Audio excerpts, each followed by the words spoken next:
kana mambo nhasi kuti mambo wambotiudza kuti vari kufugei mudunhu mavo maita zvidhoma kamudunhu menyu muno mambo kurunzi takuudza kuti kwanzi zvidhoma zvanetsa zvidhoma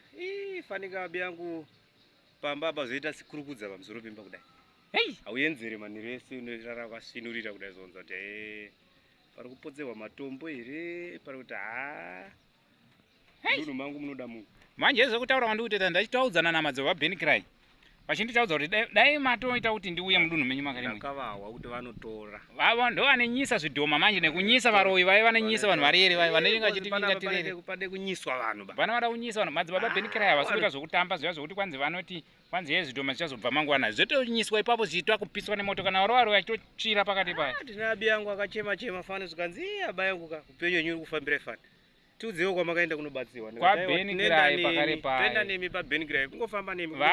vane putsa dzimba dzevanhu vachiputsara vachitora zvitina zvavanhu zvanenge vakavakisa vachinyisira pasi madzibaba vaBenkrye vanoziwisira mumoto zvakare ziya vanhu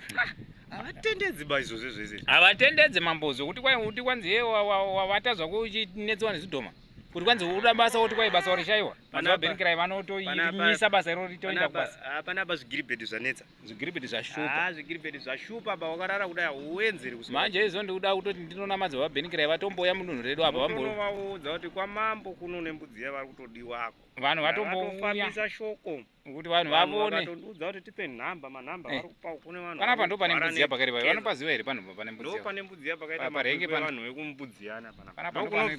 mbudzi iyo mbudzi muna mbudzi iyi company cotton ipi ikotiko yatiri kutotarisana nayo pamberi apo inenge yatova GMB yatova jombi teta to mujombi saka musachema madzibaba vaBenkrye tichata kuti vasvike panapa musachema ndichavafonera ndichataura nemi mese mchirudza zvichemo zvavo then ndichavafonera vobva vakwanisa kudi kusvika kana muda kuvabata pafoni kana muda kuvavinga kumba kwavo zvese zvamunoda vanogona kukubatsira ende tichatoita kuti vasina mupereko yekuberekesa vana vanoite kupasa nyuwani isati yatombobereka nemumwe munhu saka musatombo kwete zviya zvokuti nopasiwa yakabereka vamwe kana vanenge vakabiwa vanenge vakabiwa vaiva vachaudzwa kuti kwaenda kabiwa vakabiwa zvinedzoka vese tezorera namadzibaba vaBenkrye